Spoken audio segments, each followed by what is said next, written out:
Olá, eu sou o professor Cláudio Duarte e o nosso entrevistado de hoje, no nosso programa Conexão Evangélica, é o pastor da Igreja Evangélica Ministério Pison, aqui de Mesquita, pastor Carlos Roberto Jesus de Souza, a quem temos muito prazer de receber nos nossos estúdios. Pastor Roberto, primeiramente sua saudação inicial ao público do Conexão Evangélica que lhe assiste neste momento.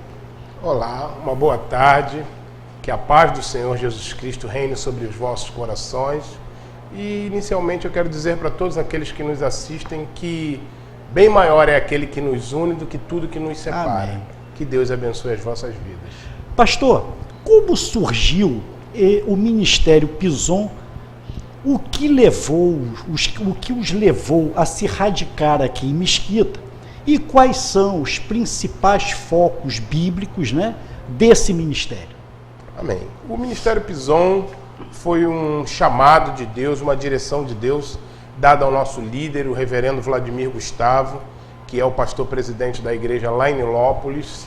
E há 2 anos atrás o Senhor o direcionou a estar iniciando este trabalho. Por sinal, ele disse que o nome Pison Deus já havia colocado no seu coração há mais de 6 anos. O nome Pison, por sinal, muita gente quer saber. É oportuno isso. Pergunta o que é Pison. O nome Pison ele se encontra no livro de Gênesis, capítulo 2, no verso 11, que diz que ali no Éden havia um jardim e saía um rio do jardim, do Éden, para regar o jardim. E o nome desse primeiro rio era Pison, que no original semítico, na língua semítica, significa fluir da graça. Legal. E eu queria também saber, só para complementar, quais são os focos, quais são os pilares, quais são as bases que norteiam, que orientam esse ministério, pastor? Isso. Nós viemos nos radicar em Mesquita agora 3 meses atrás, numa direção que o Senhor me deu, junto com a minha esposa, Adriana, nós orando a Deus, buscando em Deus uma direção para se iniciar um novo trabalho. O Senhor nos direcionou a esta cidade. Nós passamos 2 meses em pesquisa, pedindo a Deus a direção, pedindo a Deus um lugar. O Senhor nos deu este lugar. O nosso foco principal é a Escritura Sagrada, porque talvez seja ela, talvez não, com certeza ela é o maior foco do protestantismo, o maior foco do catolicismo, o foco também do espiritismo, porque eu entendo que este exemplar aqui, como eles chamam o livro da capa preta, ele é algo que ele é universal. Aqui é a mensagem de Deus, é a palavra de Deus de salvação, a palavra de Deus de orientação para determinados assuntos, para quase que todos os assuntos nós encontramos uma direção na Bíblia. E o Senhor nos direcionou a estar aqui. Graças a Deus, nós iniciamos um trabalho a partir do dia 16 de setembro, foi a nossa inauguração aqui em Mesquita.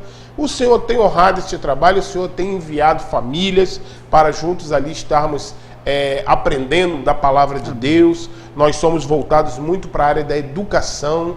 Nós, agora no ano de 2016, nós iremos iniciar os cursos Casados para Sempre, Mulher Única, Homem ao Máximo, Discipulado, porque a nossa direção é essa, Nós nos norteamos muito no texto de Oséias, capítulo 4, verso 6. O povo está perecendo demais porque pastor? Não conhece as escrituras, não conhece. Aliás, fazendo um breve antes de engatar a segunda pergunta, tem um teólogo, um cara muito bacana, eu acho que é Franklin Ferreira.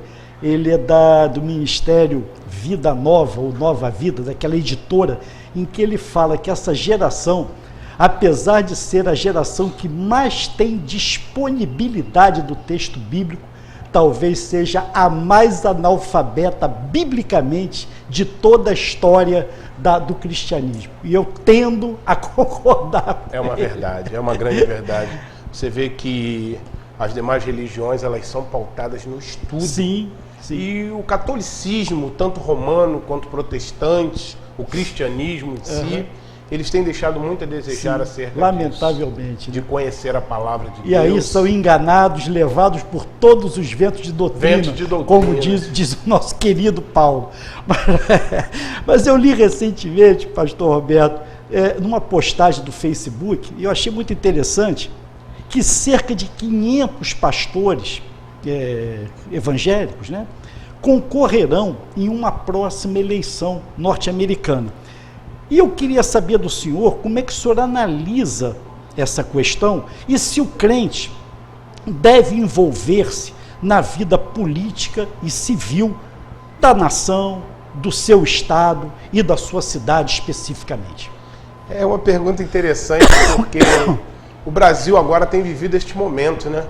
O momento dos evangélicos estarem aí na mídia política. É verdade. O envolvimento nunca foi tão grande como tem sido agora, as polêmicas nunca têm sido tão grandes, as perseguições também, as acusações, mas eu acho que Martin Luther King já deixou um exemplo maravilhoso de que nós temos sim que estarmos ali lutando pelos nossos ideais, até porque eu acho que envolve muito questão de caráter, e caráter é independente de religião, é independente de credo. Quem tem um bom caráter tem mesmo, e quem não tem, não adianta, dificilmente vai mudar, dificilmente vai ter uma outra posição. Mas a minha posição é favorável, sim, de que o evangélico, dentro de uma direção de Deus, dentro daquilo que seja princípio para ele, que não mexa com o primórdio da fé dele, não mexa com a ênfase maior dele, que é o caminhar com Cristo, a idoneidade. Ele tem sim o direito, e nós temos visto isso aí, nós temos visto boas pessoas e mais pessoas, porque infelizmente em todo segmento é assim, né, irmão? E pastor, e talvez a gente, o que talvez a gente precise recuperar no nosso meio, né, é que a pessoa não precisa necessariamente ser candidata a um cargo eletivo, mas ele pode participar da vida política e civil da sua cidade, do seu estado, da nação onde vive, votando de maneira consciente, se preocupando com os problemas do tempo em que ele está vivendo, não sendo alienado. Eu creio que nesses dias é uma imposição, o evangélico, e vou repetir, não é que ele necessite participar como concorrendo a um cargo eletivo, mas é uma imposição ele não se omitir. Porque cada vez que nós nos omitimos, certamente alguém avança. Não há vácuo no poder. Isso é fundamental que as pessoas que estão nos vendo agora entendam isso. Cada vez que nós recuamos, alguém, e não necessariamente os melhores, avançam e tomam espaço. É verdade. Cada passo que a gente dá para trás, alguém dá dois para frente. Não tenha dúvida. Em cima da nossa postura, em cima da nossa colocação. E bem colocado, eu concordo plenamente com o senhor. A gente não precisa se candidatar, a gente não precisa trocar o princípio do púlpito, que é a pregação da palavra, para se deixar levar e misturar as coisas, mas que nós temos que saber separar, até porque o ser humano ele é um ser social, pensante, social, espiritual, claro, é isso? Então, dentro da parte social está a política. Com toda a política. E se a gente seguir diretrizes que são primórdios, até mesmo bíblicos, eu gosto muito de citar isso, os 10 mandamentos, você tem noção de que era o homem ter seguido à risca? Sim. Vou citar 2. Sim. Não matarás, não roubarás. Sim. Se ele segue esses 2 mandamentos, a gente não precisa de polícia, sim, a gente não precisa de delegacia, a gente não precisa de tantas outras coisas que poderiam ser aplicadas na educação. E as relações humanas seriam muito mais humanizadas. Muito mais humanizadas, porque simplesmente estavam seguindo diretrizes. E a política é uma regra de diretrizes que, infelizmente, nem todo mundo quer seguir. Mas foi feito para seguir, está ali. Se a coisa funcionar, dá tudo certo, sai tudo como tem que sair, né? Pastor, eu queria também que o senhor agora, na sua avaliação, nesse tempo que o senhor tem enfrentado o desafio imenso desafio de conduzir o ministério, quais são, na sua avaliação, na sua opinião, os maiores e grandes desafios que hoje a Igreja Evangélica Brasileira enfrenta e enfrentará nestes dias? A modernidade, a contemporaneidade, ela tem arrasado com a igreja. Eu lembro que no meu tempo de criança, independente de ser filho de evangélico ou não, uma mãe e um pai ficavam muito preocupados quando um filho estava na rua. Hoje eles se preocupam demais quando ele se tranca dentro de um quarto, com toda a modernidade que ele tem à disposição dele, de viajar o mundo trancado dentro de um quarto, de se envolver com o mundo trancado dentro de um quarto, e em todas as áreas, não só na área da juventude. Eu falo primeiro pela juventude porque muito tempo eu trabalhei com a juventude, mas num todo, hoje está fora de moda casar. Quando a gente caminha aí pelos corredores dos fóruns da vida, aí, o que mais a gente vê são as varas de família lotadas.